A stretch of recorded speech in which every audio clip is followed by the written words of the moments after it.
आयतुल कुर्सी एक ऐसी आयत, एक ऐसा स्टेटमेंट, एक ऐसा सेंटेंस जिसके जैसा कोई सेंटेंस नहीं। इस पूरे ब्रह्मांड की, इस पूरी दुनिया की जो भी चीजें एग्जिस्ट करती हैं वो सब कुछ इस आयतुल कुर्सी में है। किस जैसी?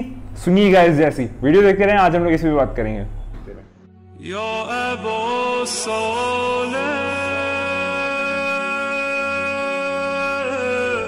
सभी लोगों ने आयतुल कुर्सी का तो नाम सुना हुआ। ये एक ऐसी चीज़ है जो सूरह बकरा की आयत नंबर 255 है, और इसमें अल्लाह ने अपनी, खुदा ने अपनी, ईश्वर ने अपनी रुबूबियत और अपने बारे में बताया है कि आयतुल कुर्सी में क्या है। वो जो कुर्सी अल्फाज है, दरअसल जो भी हिंदी उर्दू समझते हैं लोग या फिर थोड़ा बहुत फारसी अरबी जानते हैं, वो लोग जानते होंगे कि अरबिक में हम लोग कहते हैं कुर्सी को, ये वाली जो कुर्सी है हम लोग इसको कहते हैं ना, लेकिन यहाँ पर कुर्सी का मायना है थ्रोन। थ्रोन यानी कि सिंहासन। आसान भाषा में कह रहा हूँ, एग्जैक्ट नहीं। चेयर आप मान लें या सिंहासन मान लें, या फिर एक ये थ्रोन जो है ना, आयतुल कुर्सी का जो थ्रोन आता है, आयत उल कुर्सी, आयत कहते हैं सेंटेंस को या स्टेटमेंट को, और कुर्सी है वो कुर्सी। रिवायतों में आया है, छठे इमाम जाफर सादिक अलैहिस्सलाम फरमाते हैं कि पूरा ब्रह्मांड, पूरी कुल कायनात, ना कि सिर्फ ये दुनिया, लेकिन ये सारी चीजें जो भी एग्जिस्टेंस हैं और जो भी क्रिएशन बनाई गई है खुदा की तरफ से, वो सारी आयतुल कुर्सी के अंदर इस तरीके से अगर कंपेयर करें कि जैसे एक अंगूठी एक बहुत बड़े सहरा रेगिस्तान में। अब आप सोच ले आयतुल कुर्सी का क्या मकाम और मर्तबा का, उसकी क्या वैल्यू होगी, उसकी क्या पोटेंशियल होगा कि वो पूरे ब्रह्मांड को अपने अंदर ऐसे समाये हुए हैं जैसे कि एक अंगूठी एक बहुत बड़े रेगिस्तान में। तो सोचिए उसके अंदर क्या क्या कैपेबिलिटीज होंगी जो कि खुदा ने उसमें बनाई गई है। आयतुल कुर्सी का जो मतलब बहुत सारे इसके फवायद हैं, बहुत सारे बेनिफिट्स हैं, लेकिन मैं जो कि अभी आपको as an short period time में बता पा रहा हूं वो मैं आपको बताता हूं, ठीक है। आयतुल कुर्सी एक ऐसी चीज है, अगर कोई इंसान पढ़ के उसको निकले या अपने पढ़ के अपने चारों तरफ फूंक मार ले, तो उसका जो हिसार है, उसका जो प्रोटेक्शन बैरियर है, उसकी जो बाउंड्री बनती है, कोई जेव जिन्नो मलक कोई चीज आज तक ऐसी बनी नहीं। कितना भी बड़ा सिफली का पाए का आमिल हो, कोई इंसान आयतुल कुर्सी के हिसार को यानी कि उसके बैरियर को जो कि बन जाता है तोड़ नहीं सकता। ऐसा आज तक कोई पैदा हुआ नहीं, ऐसा कोई कर दिखाया, ऐसा कभी कोई हुआ नहीं और ना कि होगा। रहती दुनिया तक आयतुल कुर्सी एक ऐसी चीज है जिसको कोई नहीं तोड़ सकता। कितना भी आप बड़ा जादूगर ले आए, कितना भी बड़ा सिफली का आमिल ले आए, कोई भी ले आए, आयतुल कुर्सी का हिसार वो कभी भी नहीं तोड़ सकता, क्योंकि ये एक ऐसी चीज है जिसका वादा खुद खुदा ने किया है। रिवायतों में आता है कि खुदा फरमाता है कि जब कोई इंसान चारों कुल कुरान की 4 चैप्टर्स हैं, बहुत बड़े नहीं, छोटे से ही हैं, तो अगर कोई इंसान पढ़ता है तो उसका एक प्रोटेक्शन बैरियर बढ़ जाता है और कहीं जा रहा होता है तो वो प्रोटेक्शन में रहता है।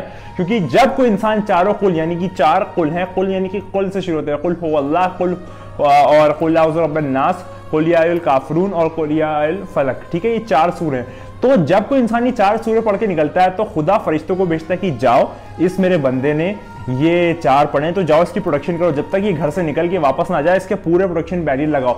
लेकिन तो इंसान आयतुल कुर्सी पढ़ के निकलता है तो खुदा कहता है फरिश्तों हट जाओ, तुम्हारी कोई जरूरत नहीं है। अब ये सिर्फ बंदे और रब का मामला है, अब ये अबद और अहद का मामला है, अब ये इंसान और रहमान का मामला है। फिर खुदा खुद निगरानी करता है उस इंसान की, और जब तक वो अपने मकाम से निकल के वापस वहां तक नहीं लौट जाता तब तक खुदा अपने हिसार में उसको रखता है। ये है मकाम और मर्तबा आयतुल कुर्सी का। आयतुल कुर्सी के बारे में बहुत फवायद है, इतने फवायद है कि मैं बयां कर नहीं सकता, बताने वाले बताते रहे कोई कह नहीं सकता, क्योंकि इतने उसके फॉर्मेशंस हैं डिफरेंट, उसके पोटेंशियल के एलिमेंट्स हैं जो कि उसको यूटिलाइज कर ले अगर इंसान, तो इतनी प्रोडक्टिविटी आ जाएगी जिसकी कोई हद, मकाम व मर्तबा और शऊरियत का कोई हिसाब नहीं, इतना ज्यादा हो सकता है। एक और चीज, अगर कोई इंसान चाहता है कि उसका दबदबा, वकार, रोब, मर्तबा जहां भी वो जाए, महफिल में उसकी इज्जती आबरू हो, वो जहां बोले वहां पर लोग खामोश हो जाएं और उसकी बहुत ज्यादा इज्जत अफजाई हो, बाइज़्निल्लाह, खुदा अगर चाहेगा तो ये होगा, तो वो इंसान आयतुल कुर्सी 3 बार पढ़े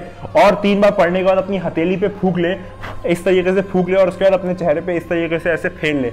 उस इंसान का इतना वकार, रोब और मर्तबा और उसका दबदबा बनेगा ना समाज में, जहां वो जाएगा लोग हटते चले जाएंगे, रास्ता देते चले जाएंगे, जहां वो दिख जाएगा वहां पर लोग सलाम करते चले आएंगे। ये वाली चीज है, ये इंसान की खुसूसियत नहीं है, खुदा के आयतुल कुर्सी की खुसूसियत है। और ये तो मैं बहुत चंद चीजें बता रहा हूं जो कि आयतुल कुर्सी के बहुत लाखों करोड़ों बेनिफिट्स में से कुछ है।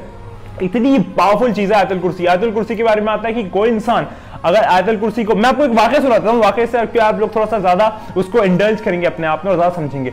एक इंसान था, उसकी दुकान थी, ठीक है, वो दुकान से निकला बंद बंद करके, रात में अपने घर गया और रात में उसको एक बेचैनी सी हुई कि यार मतलब उसे बेचैनी सी महसूस हुई है कि मेरी दुकान का सामान चोरी होना जाए या कोई इंसान आके वहां लूट मारी ना कर ले या कोई डकैत ना आ जाए, कोई चोर ना आ जाए कि कल मैं सुबह पहुंचूं और सारा चीज उड़ी हुई निकले।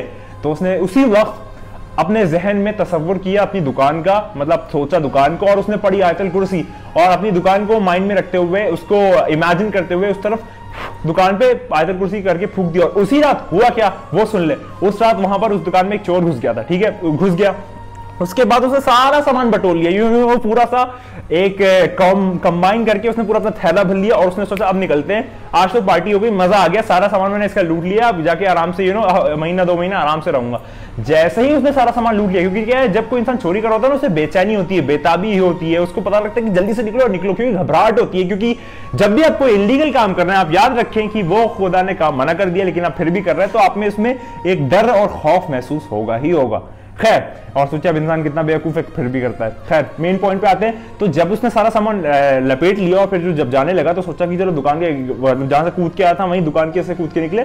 जैसे ही वो जाने लगा उसने देखा कि सारे दुकान के दरवाजे खिड़कियां सब गायब, मतलब पूरी दीवारें खड़ी हो गई चारों तरफ दुकान की उसके। अब वो घबरा रहा है, सोच रहा है, वो मतलब अब उसका हाथ पैर फूल रहा है कि अरे अब क्या, ये क्या हुआ, मतलब सारी चीजें एज एन मिरेकल कैसे हो गया, मैजिक कैसे हो गया, जादू कैसे हो गया कि सारी चीजें गायब हो गई और यहाँ पर कोई चीज नजर ही नहीं आ रही है। अब वो बहुत उसने कोशिश की, कुछ नहीं हुआ, चारों तरफ दीवार खड़ी हो गई, वो थक हार के बैठ गया। अगली सुबह जब दुकान का मालिक है जिसने आयतल कुर्सी रात में पड़ी थी वो वहां पर गया तो उसने देखा कि अरे ये कौन बैठा हुआ है। तो उसने पूछा अरे तुम कौन हो। तो उसने कहा मैं चोरी करने आया था। तो उसने कहा कि चोरी करे तो भागे क्यों नहीं। तो उसने कहा कि रात में मैंने जब चोरी करने आया तो मैं कूद की खिड़की से या दरवाजे से कूद के आ गया, उसके बाद मैंने सारा सामान बटोर लिया, लेकिन फिर जब मैं जाने लगा तो मैंने देखा कि चारों तरफ दीवारें खड़ी हो गई हैं। तब उस मकान उसके दुकानदार ने कहा था कि उस वक्त मैंने आयतल कुर्सी पढ़ी थी। आयतल कुर्सी इतनी पावरफुल चीज है कि वो हिसार बना देती है, उसका प्रोटेक्शन बैरियर बना देती है। कोई चीज ऐसी आज तक पैदा नहीं हुई जो उसके हिसार और प्रोटेक्शन बैरियर को तोड़ दे। ऐसी कोई चीज पैदा हुई नहीं, ना होगी, क्योंकि इसकी जिम्मेदारी खुद खुदा लेता है। मैं उम्मीद करता हूं कि वीडियो पसंद आएगा। वीडियो पसंद मेरे चैनल को लाइक करना, शेयर करिए, कमेंट जरूर करिएगा। और ये सिर्फ एक बेसिक ब्रीफ डिस्कशन है, कोई डिटेलिंग नहीं, क्योंकि इसके बहुत सारे बेनिफिट्स हैं। मैंने आपको कुछ भी नहीं बताया। आंखों के लिए होता है, बीमारी के लिए होता है, हाजरात के लिए होता है। हाजरात के लिए वो तो थोड़ा सा तो दरवेश वाले लाइन के स्पिरिचुअल लोग हैं उनके लिए, लेकिन जनरल में बता रहा हूँ रिस्क के मामले के लिए होता है कि आपके पास पैसे की अगर आपको प्रोटेक्शन चाहिए, बहुत सारी चीजों के लिए होता है। वो सबके अगर आप चाहते हैं तो आप प्लीज कमेंट में अपने जरूर करिएगा कि क्या आप उस बारे में भी जानना चाहते हैं। खैर, मैं उम्मीद करता हूँ आपको वीडियो पसंद आई। अगर वीडियो पसंद आई प्लीज चैनल को लाइक सब्सक्राइब और शेयर करिए, कमेंट में जरूर करिएगा और बताइएगा आपको वीडियो कैसी लगी। और इसी के साथ मैं इजाजत लेता हूं। और आयतल कुर्सी के हिसार में जो आ गया, किसी का बस नहीं कि उसे वो तोड़ दे, क्योंकि इसकी जिम्मेदारी खुद रहमान लेता है, खुद रब लेता है, खुद ईश्वर लेता है, खुद अल्लाह लेता है, खुद परमात्मा लेता है। याद रखिएगा। मैं आपसे इजाजत लेता हूं, फिर मुलाकात होगी एक नई वीडियो में। हमेशा की तरह मैं वही वाली बात कहूंगा, लेकिन एक चीज उससे पहले ऐड करूंगा और उसके बाद वो वाली बात कहूंगा कि परेशान वो जिसका अली ना मददगार हो, मीसम की तो सूली पे भी ललकारो। समझ ला, लोग समझ गए होंगे। खुदा को याद करो यार, खुदा को याद करो। खुदा हाफिज।